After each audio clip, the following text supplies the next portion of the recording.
അടിക്കുന്നത്. ആരടിക്കുന്നത് നിങ്ങൾക്ക് പറയാൻ പറ്റില്ല. അതൊരു ഫീൽ ഗുഡ് മൂവി എടുക്കുന്ന ഒരു ഡയറക്ടറാണ്. ഈ മൂവി കണ്ടോണ്ടിരിക്കുമ്പോൾ ഞാനിങ്ങനെ ഗസ് ചെയ്യാം.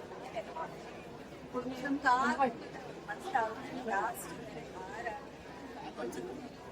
Everybody should watch this movie. Let's see it. That's good today. രണ്ടാം ഭാഗം പ്രതീക്ഷിക്കാമോ? രണ്ടാം ഭാഗം പ്രതീക്ഷിക്കാമോ? വരുമായിരിക്കാം അല്ലേ? അതിന്റെ എൻഡിങ് കണ്ടപ്പോ എനിക്ക് തോന്നി പടം അടിപൊളി പടമാണ്. ഞാനും ജിസ്റ്റോയുടെ നല്ലൊരു ഡയറക്ഷൻ. കാരണം നമ്മളെ പ്രേക്ഷകരെ പിടിച്ചിരുന്ന ഒരു കുറ്റാന്വേഷണം എന്ന് പറഞ്ഞ ഒരു കൊലപാതക കേസ് ഒരു പോലീസ് ഉദ്യോഗസ്ഥന്റെ തലയിൽ വന്നിട്ട് ആ പോലീസുകാരൻ അതിൽ നിന്ന് രക്ഷപ്പെടാൻ വേണ്ടിയുള്ള വഴികൾ നോക്കുന്നത് കഥകൾ ഇങ്ങനെ ഓരോ വ്യത്യസ്തമായിട്ടാണ് ഉള്ളത്. നമുക്ക് പ്രേക്ഷകർക്ക് അത് നമുക്ക് സീനിൽ നിന്ന് എഴുതിയിട്ട് ഒന്ന് കണ്ട് മാറാതെ നമുക്ക് കാരണം ഓരോ സീനും മാറിക്കഴിഞ്ഞാൽ പിന്നെ പടം കാണാനായിരിക്കും. ഈ മെയിൽ ഈഗോ വർക്കൗട്ട് ആയി തോന്നുന്നുണ്ടോ? ഈ മെയിൽ ഈഗോ വർക്കൗട്ട് ആയി തോന്നുന്നുണ്ടോ? നല്ലൊരു വർക്കൗട്ട് നല്ല ഹിസ്റ്ററി നല്ലപോലെ ആലോചിച്ച് സംഭവം ചെയ്തേക്കുന്നത്. എന്തായാലും ഇതിന്റെ ബാക്ക്ഗ്രൗണ്ട് ബേസ് ചെയ്ത് ദീപക് ദേവ് ഒക്കെ ചെയ്യുന്നത് നന്നായിട്ടുണ്ട്. നല്ല ആളുകൾക്ക് പിടിച്ചിരുത്തുന്ന ഒരു പടമാണ്. കാരണം അത് നമുക്ക് ലാസ്റ്റ് ഓരോ എനിക്ക് സെക്കൻഡ് പാർട്ട് വരാനുള്ള ഒരു സംവിധാനം വരെ ചെയ്ത് അവർ വെച്ചേക്കണെന്ന് എനിക്ക് തോന്നുന്നത്. കാരണം പോലീസ് കഥയാണല്ലോ. പോലീസ് കഥകൾക്ക് ഇനിയും വരാം. കാരണം ബിജു മേനോനും ഹസിഫ് ചെയ്യുന്ന നടന്മാര് നല്ല വർക്കൗട്ട് ആയിട്ടുണ്ട്. അവര് ശത്രുക്കളെ പോലുള്ള ഒരു കഥാപാത്രങ്ങളാണ്. പക്ഷെ പിന്നീട് ഇവര് രണ്ടുപേരും കൂടെ ഒത്തുചേർന്നിട്ട് ആ കേസ് അന്വേഷണത്തിന് മുമ്പോട്ട് കൊണ്ടുവന്നത്. അങ്ങനെ കൊണ്ടുപോയത് കൊണ്ടാണ് പ്രതികളെ പിടിക്കാൻ പറ്റുന്നത്.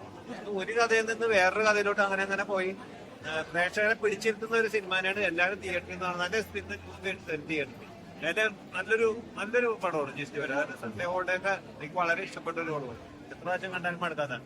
ആസിഫലി എന്നൊക്കെ പറഞ്ഞാൽ നമുക്കറിയാം. ബിജു മേനോൻ ഇതൊക്കെ ഒരുപാട് പോലീസ് കഥാപാത്രത്തിന്റെ ചെയ്തിട്ടുള്ള ആൾക്കാരാണ്. എന്തായാലും നല്ലൊരു പടം എല്ലാവരും തിയേറ്ററിൽ നിന്ന് കാണുന്നു. Thank you. എനിക്ക് തരാറുണ്ട്. പിന്നെ മലയാള സിനിമയില് എന്താ പറയാ ഒരു കറകളായ പോലീസ് ഓഫീസറാണ് ബിജു മേനോൻ. അപ്പൊ അദ്ദേഹം ഒരു പോലീസ് സിനിമ ചെയ്യുമ്പോ അത് വെറുതെ ആവില്ല എന്ന് എനിക്ക് ഉറപ്പുണ്ടായിരുന്നു. ഈ സിനിമയുടെ തലവൻ അദ്ദേഹമാണ്. Thank you. നല്ല സിനിമയാണ്. നല്ല അടിപൊളി സിനിമയാണ്. തിയേറ്ററിൽ കാണേണ്ട ഒരു സിനിമ തന്നെയാണ്. ഭയങ്കര വർത്താ. കണ്ടാലും നിങ്ങൾക്ക് ഫുൾ സിനിമ അതിലങ്ങ് ഫുൾ ഇൻവോൾവ് ആയിട്ട് കാണാൻ ഉള്ള ഒരു സിനിമയാണ്. ഭയങ്കര ഇഷ്ടമാണ്. എല്ലാവരും അടിപൊളിയാണ്. എന്റെ ഫേവറേറ്റ് ആയിട്ടുള്ള രണ്ടാൾക്കാരാണ് ബിച്ചേട്ടനും ആസിക്കയും.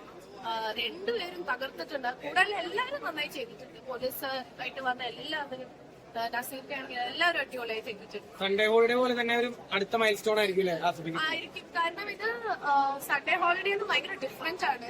ഇത് സൺഡേ ഹോളിഡേ വിജയ് സൂപ്പർ ഒന്നും ചെയ്ത ജിസ്സേട്ടന്റെ പടമല്ല. ഇത് വേറൊരു ജിസ്റ്റോയുടെ സിനിമയാണ്. ഇത് ജിസ്സേട്ടൻ എന്റെ ഒരു വേഴ്സറ്റാലിറ്റി ഭയങ്കരമായിട്ട് കാണിക്കുന്ന ഒരു സിനിമയാണ് തലവൻ. അതിൽ ഭയങ്കര സന്തോഷമുണ്ട്.